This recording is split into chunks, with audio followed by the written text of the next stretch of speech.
자, 이번 시간에는 철골 구조의 접합 방법에 대해서 알아보도록 하겠습니다. 철골 구조를 일단 우리가 현장에 가져오면 붙여야 되죠. 그죠? 서로 붙여야 됩니다. 조립식이기 때문에. 뭐 예를 들면 기둥 철골이 있을 거고, 그 다음에 보철골이 있을 거고, 이렇게 해서 기둥하고 보를 이렇게 붙여야 되겠죠. 공장 생산에서 뭐 기둥이라든지 볼을 다 붙여서 오면 좋지만은 그러면은 운송할 때 또는 뭐 양중할 때 너무 크니까 안 되죠. 그래서 최대한 일 많은 것은 공장에서 다 대부분 하고, 도저히 공장에서 할 수 없는 부분들은 부피가 너무 크다든지 아니면은 운송하기가 너무 커서 도저히 공장에서는 뭐 생산이 불가능한 부분들이 있죠. 이런 부분들은 현장에서 접합을 해줘야 되겠죠. 뭐 제일 대표적인 게 기둥하고 볼을 갖다 붙이는 부분이 되겠죠. 이렇게 접합을 할 때 어떤 방법들이 있는지 한번 봅시다. 읽어보면 리벳 접합, 볼트 접합, 고력 볼트 접합, 용접 접합 이렇게 있습니다.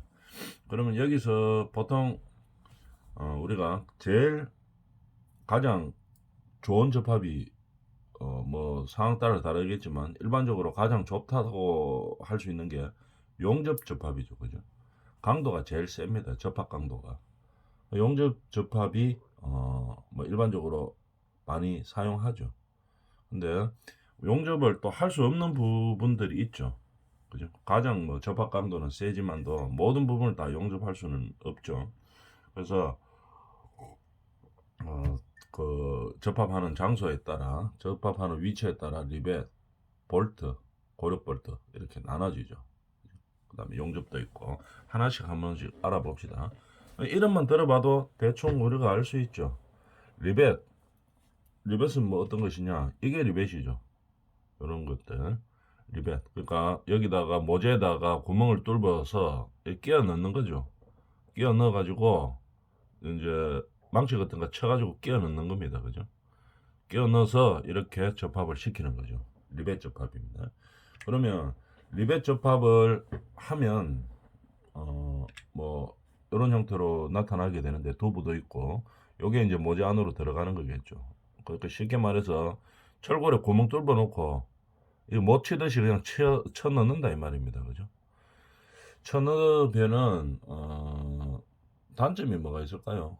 현장에서 생각해 보면 너무 시끄럽죠, 그죠? 그 다음에 접합 강도도 뭐 그렇게 볼트, 고력 볼트나 뭐 이런 거에 비해서 조금 그렇게 접합 강도가 좋지는 않아죠, 그죠? 이런 상황입니다. 근데 리벳 접합을 뭐 해야 되는 경우가 있겠죠. 그런 상황에서 이제 리벳 접합을 하는 겁니다. 장단점도 물론 다 있습니다, 그죠? 그래서 뭐 그런 장단점에 대해서 한번 알아봅시다.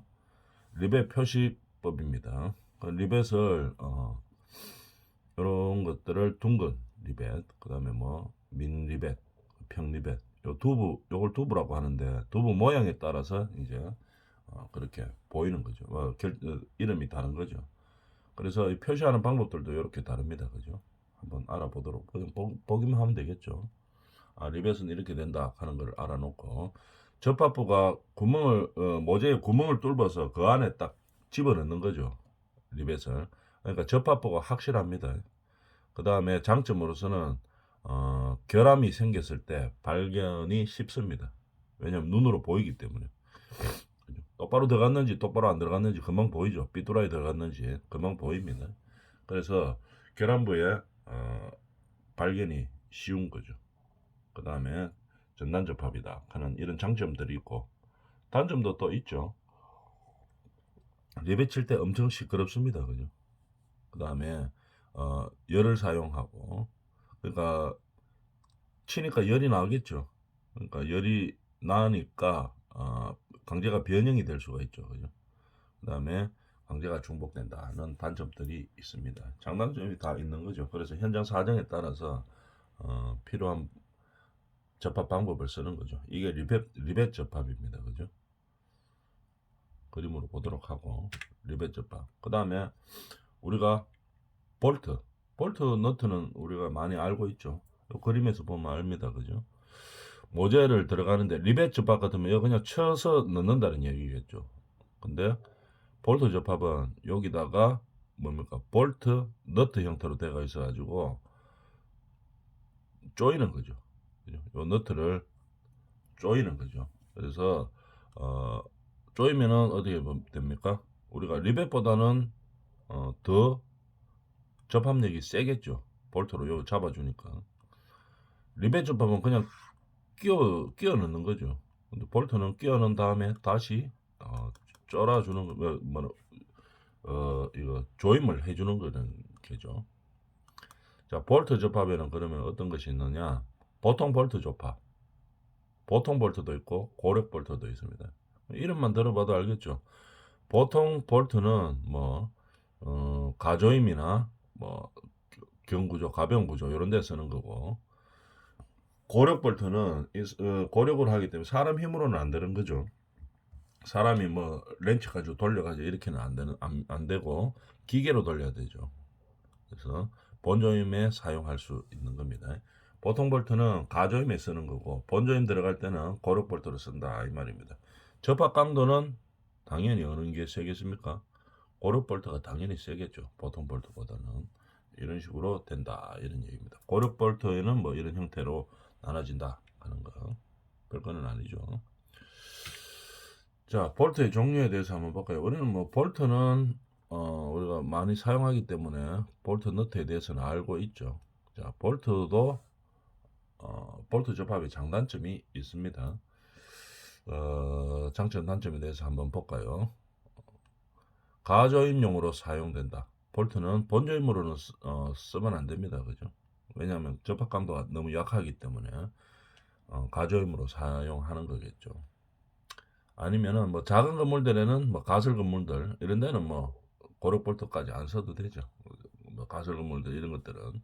근데 본 건물에서는 볼트 접합으로 그냥 끝내기에는 접합 강도가 너무 약하죠. 그래서 볼트 접합은 가조임이나 가설 건물을 이용해 사용된다 이 말이죠. 설치할 때는 리벳 접합과 달리 좀 조용하겠죠. 그 다음에 전단 접합이고 재고 풀기가 쉬운 거죠. 사람이 뭐 렌치 가지고도 풀고 조이고 할 수 있습니다. 그 다음에 단점으로는 뭐 너트가 이완되기 쉽다. 쉽게 말하면 이 빠각하는 거죠, 그죠? 빠각 이렇게 너트가 이완되기 쉽습니다.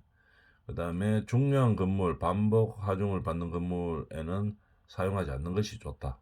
당연한 얘기겠죠. 접합 강도가 약하니까 그렇습니다.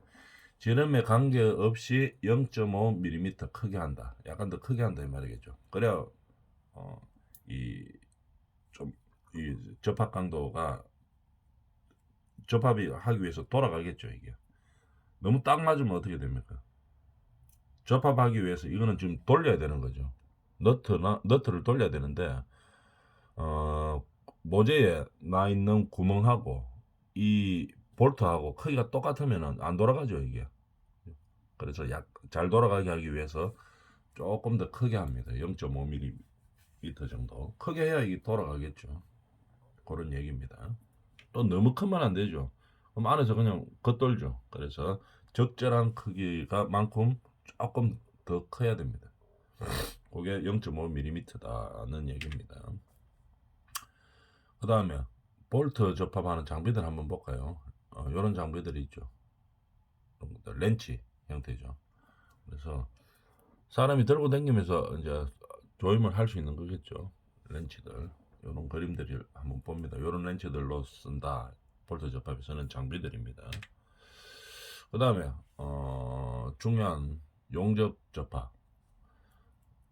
대해서 한번 보겠습니다. 보기 전에 대충 뭐 어떤 것들이 있나 한번 쭉 훑어봅시다. 뭐 이런 식으로 결함과 원인과 대책 이렇게 되어 있죠. 자, 그래서 용접 접합은 우리가 금방 했던 거 중에 뭐 있나 한번 볼까요? 리벳 접합 했었고, 리벳 접합 이런 것들이죠. 리벳을 집어넣는 겁니다. 모재의 구멍에다가 뭐 이런 장단점이 있었고, 볼트 접합 이렇게 모자에다가 볼트를 넣고 너트로 조임을 하는 거겠죠. 볼트 접합과 고력 볼트 접합 이렇게 있었다. 물론 장단점은 다 있죠. 이렇게 접합 방법이 있고, 그 다음에 용접 접합이 있죠. 이게 제일 중요하죠. 내용도 많습니다. 자, 용접 접합에 대해서 한번 봅시다. 접합법에는 용접과 압접과 납접이 있다. 이렇게 되겠죠. 용접에는 아크와 가스 용접이 있고, 용접하는 방식에는 형식에는 모살 용접, 모살, 그 다음에 홈에다가 용접하는 방법이 있고, 뭐 이렇게 된다 이런 얘기죠. 뒤에 다 자세하게 나옵니다. 그래서 용접 형식은 이렇게 나눠지고, 그럼 용접을 하는데 장단점이 있겠죠. 어떤 장단점이 있느냐 한번 봅시다. 용접은 장점과 단점은 뭐 어떤 것이 있냐. 일단 용접을 하면은 뭐 강제를 절약할 수가 있겠죠. 추가적으로 뭐 과도하게 해야 되는 부분들이 없다. 이렇게 겹쳐지는 부분들이 거의 없는 거죠. 그래서 강제를 절약할 수 있습니다. 그 다음에 건물과 일체성이 되겠죠. 용접을 해가 붙여버리면은 딱 그냥 일체적으로 붙어버립니다. 그죠? 그래서 일체성과 강성이 확보되겠죠. 딱 붙었다고 생각하면 되겠죠. 그래서 건물의 일체성과 강성이 확보된다 이 말입니다. 그다음 구조가 간단하겠죠. 그냥 용접을 해야 되는 부분에 용접봉을 대고 그 다음에 용접을 딱 해버리죠. 그러면은 일체가 딱 됩니다.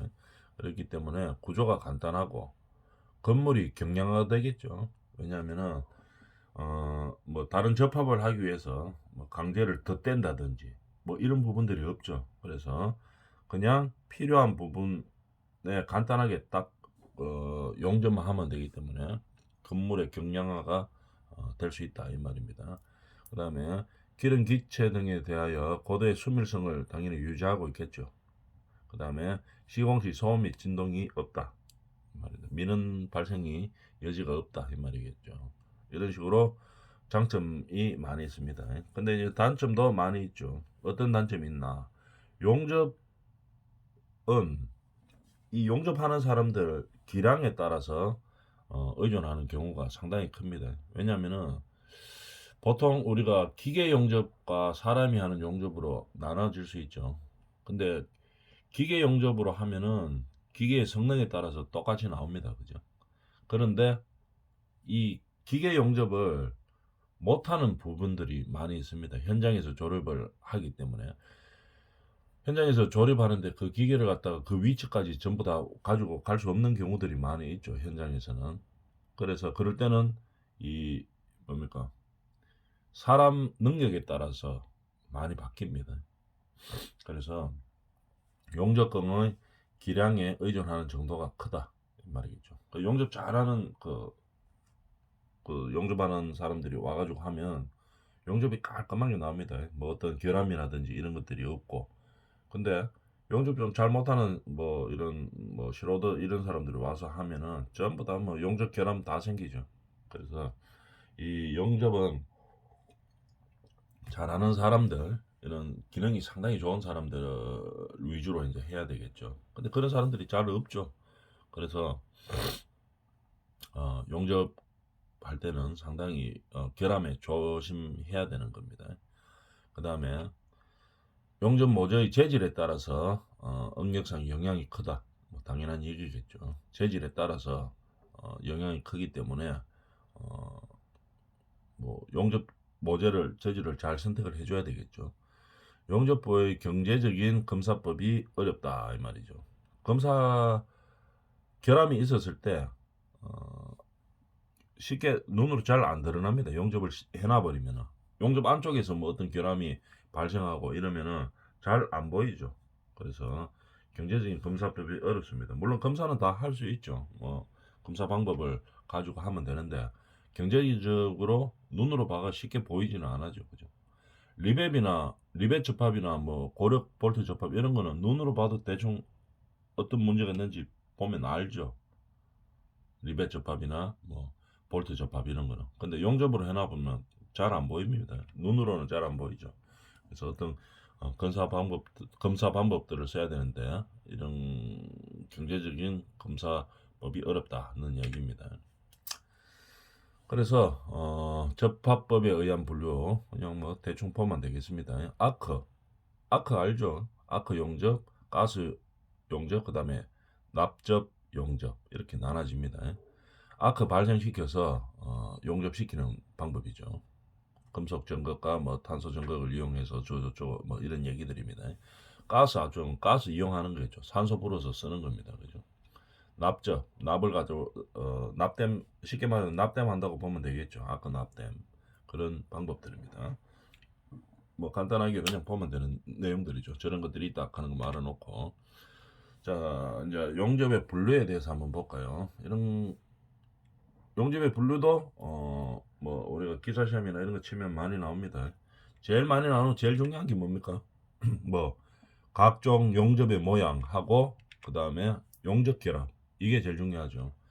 왜냐하면은 용접을 할 때 결함이 발생할 경우가 많이 있습니다. 그래서 용접 결함이 어떤 것들이 있고 어떻게 뭐 대처하는가 이런 것들이 이제 가장 중요하고 그 다음에 이제 각종 용접의 모양이라든지 그 다음에 용접 분류 뭐 이런 것들이 중요한 거겠죠.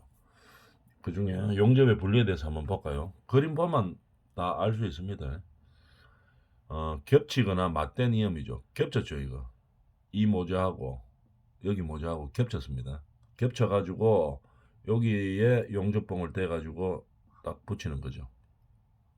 이렇게 용접을 하는 겁니다. 요거 모살 용접 중에서 겹침 또는 맞댄 이음이라고 이야기합니다. 그 다음에 T자 이음 요렇게 T자죠. 그다가 여기다가 살 된다고 생각하면 되겠죠. 그죠? 덧살을 된다고 생각하면 됩니다. 요렇게 되는 거 붙이는 거예요. 홈에다가 이 용접봉을 녹여서 붙이는 게 아니죠. 그죠? 살을 더 댄다고 생각하면 되는 겁니다.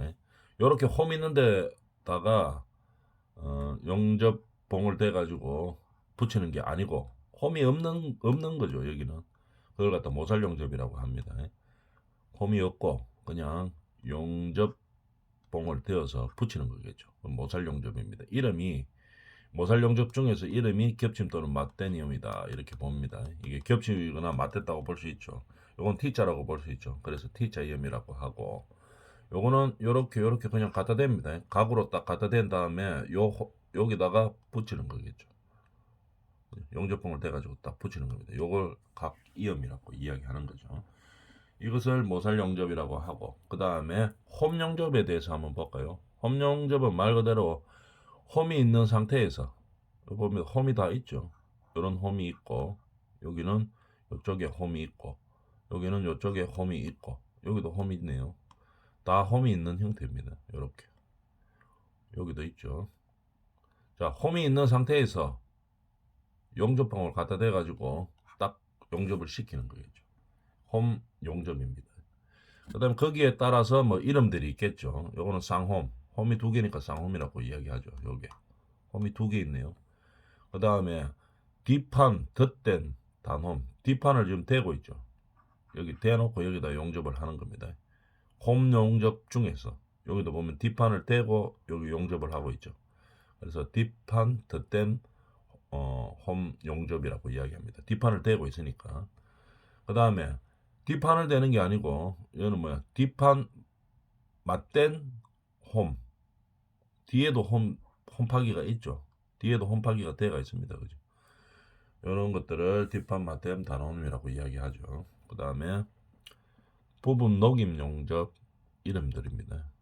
말 그대로 부분을 녹였다는 얘기죠. 그래서 이름을 보면 대충 알 수 있습니다. 그래서 이런 거 보고 이름을 보고 어떤 용접이냐 이름 보고 그림하고 매칭할 수 있는 게 있죠. 한 번씩 뭐 객관식 시험에 자주 나오죠.